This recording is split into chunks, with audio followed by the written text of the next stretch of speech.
I met you at the demonstration today for Syria, for Assad. Why are you here today? Okay, it is very long story, but I'll try to make it short. I think people in the West are misled. It is the same story like weapons of mass destruction in Iraq. People all over the world believe there are weapons of mass destruction in Iraq when they didn't find them. The same thing is they are saying that President Assad is killing his people, is killing children, is killing women, destroying, killing his people. It is all lies. It's the same true story like weapons of mass destruction. People are trying to find an excuse to wage a war against Syria. I'm here to support my country and to see if I can see a wise person like yourself who is happy to listen to me and help me for my voice to reach other people. Have you wondered why they want to attack Syria? Some time ago, I met with a person who by mistake came to our side. Our side, we are supporting the peaceful reform under President Assad. We are not supporting the person. We think the best opportunity for Syria is to allow and give the opportunity for President Assad to implement his reform. And I think it's the best option for our country. Well, you have some Syrians who are angry and upset with the government. Is that true? It's true. Syria is not ideal country. We have corruption. What mistakes were made? What mistakes were made? What should Syria have done differently? I will tell you quick things. Most people they don't know about Syria. In Syria, it's free education, including higher education. You can become an engineer, you can become a pharmacist, you can become a doctor without paying a single penny for your higher education. It's free health care, similar to England in a way. It's not the same standard, but it's the same.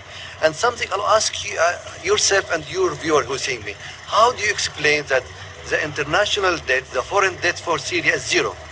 I would like just to give a Syrian would like the best possible to people to think about Syria and to think logically and not to believe everything they see on Western media.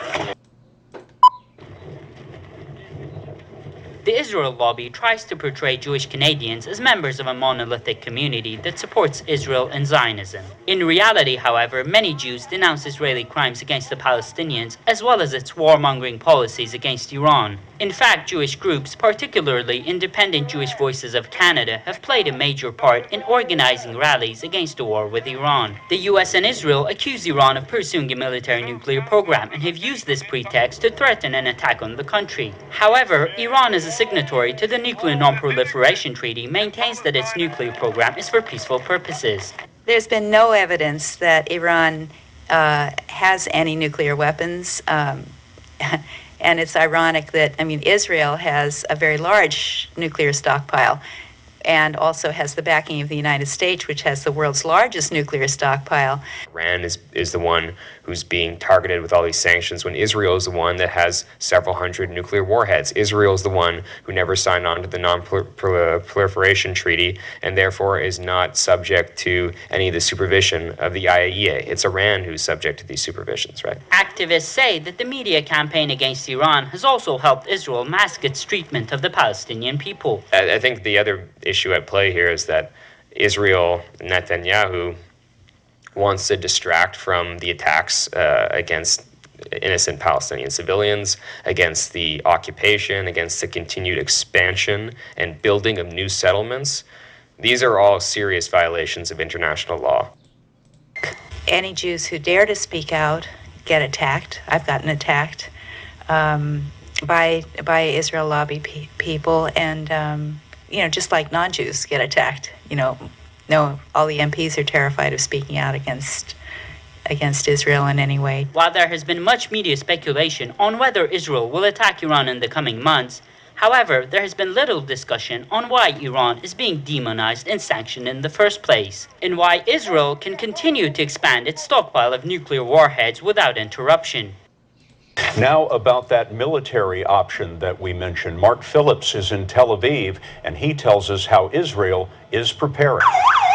The Israeli military has been practicing for what many here fear is the inevitable, a confrontation with Iran. At this drill, they rehearsed decontaminating victims of a chemical weapons attack. Here, rescue workers search for survivors after a missile attack that would be expected to come from Iran or its allies on Israel's borders, Hezbollah in Lebanon and Hamas in Gaza.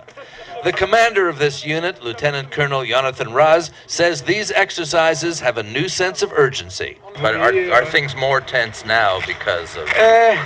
I think in the Middle East, it's always tense. Always tense.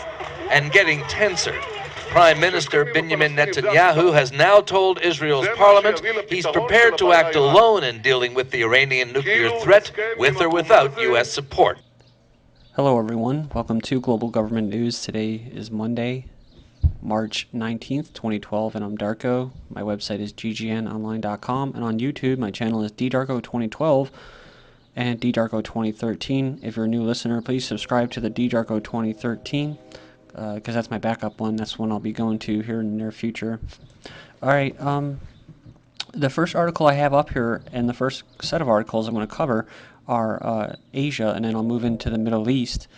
So remember before I was talking about how the old Soviet Republic or the Soviet Federation, Russian Federation, basically Russia is going to be rising. They're rising right now. And it all goes back, all the way to Webster Tarpley when I remember hearing him say it, and then he wrote in an article and he reiterated it many times. And you don't have to believe everything that he says, but when he said that, there was some ounce of truth to it, because now we're starting to see it come into fruition. North Korea rattles its sabers. It says here an impressive display of military might from North Korea as the country stages a massive combined Army, Navy, and Air Force military drill. State television broadcast images of the leader inspecting the drills, which apparently took place on Wednesday. Their leader urged officers and soldiers to always think of the battlefield and keep on maximum alert. I've also mentioned in the past in my videos about how Africa is being basically divvied up between the East and the West, and China getting in there with their contracts and stuff like that, oil and such, along with the West. You know, UK's in there with Somalia, then they're doing their operations in North Africa with regime changes in Egypt and Libya. This is from the UG Monitor. China's burgeoning influence around the world has reshaped global affairs, not least the economic and political issues. In a recent interview with more than 500 journalists at the Great Hall of the People, China's Foreign Affairs Minister spoke on a wide range of issues and underlined his country's foreign policy and external relations. He says here, advancing reform, we actively participated in global governance and helped move the international system and international architecture in a direction that serves the interests of developing countries. Says here, in recent years, the relationship between China and African countries has received wide international attention. How do you evaluate the current China-Africa relationship and cooperation? So he says some nice glossy stuff here, and then he goes on and says, some say that the Chinese influence in Africa is on the rise, and he goes on and basically says, I think we should say that the consensus of the international community, again, the international community, that African countries face enormous opportunities for development, i.e. exploitation, is on the rise. China to raise fuel prices. China raised its heavily regulated gasoline prices by 6.4% and diesel by 7%, increased this year for the world's #2 economy. So all the headlines and links will be posted in YouTube's video description, so if you'd like to go and read further, please check them out. To the Chinese and the Indians, i.e. India, go the spoils of war. And it says here, the money and blood pit that is Afghanistan, where the U.S. and Britain have spent more than 2,100 lives and 302 billion pounds, or $580 billion, is about to pay the dividend, but it won't be going to the countries which have made the considerable sacrifice, the contracts to open up Afghanistan's mineral and fossil fuel wealth and to build the railways that will transport it out of the country are being won or pursued by China, India, Iran, and Russia. This is all from the same period. So again, March 19th is China's raising gas prices. Russia's going to raise their wheat futures. So wheat futures slide on Russia competition. It says here, U.S. wheat futures fell after Russia said it won't put restrictions on grain exports, and as favorable weather boosted expectations for the size of the next U.S. crop. And I think that drought that they had, I think, was HARP, or scalar weapons. Russia is hosting the Eurasian Union Summit. Heads of state from Russia, Belarus, Kazakhstan, and Ukraine are among those gathering for a regular summit of the Eurasian Union in Moscow. Analysts say with Vladimir Putin set to return to the Kremlin as president, Russian efforts to integrate the economies within the Commonwealth of Independent States, CIS, a grouping of most of the former Soviet republics, could get a boost. India, world's top arms importer, says here India has topped a rating of the world's largest heavy arms importers released on Monday by the independent Stockholm-based International Peace Research Institute, researching into conflicts, arms control, and disarmament. So this is how you know it's an international community, and it's between 2007 and 2011. Among the most significant contracts signed by India is the purchase of 120 Russian 30 Mk multi-role combat aircrafts and 29 MiGs and 20 British Jaguar fighters. Speaking of the international community, the top 5 arms importers include states in Asia and Oceania, India, South Korea, Pakistan, and the U.S. and that they just signed a free trade agreement with South Korea, Pakistan, China, and Singapore, which account for 30% of all imports of major conventional weapons between 2007 and 2011. We have the West changes policy in Syria as Russia's power rises. A political analyst says the West's change of policy vis-a-vis Syria has handed Moscow the opportunity to take center stage in this regard. And I'll show a few articles following that. It says, in an interview with Le Monde, French foreign minister expressed regret over the allegiance of the Syrian Christians to their president, Bashar al-Assad.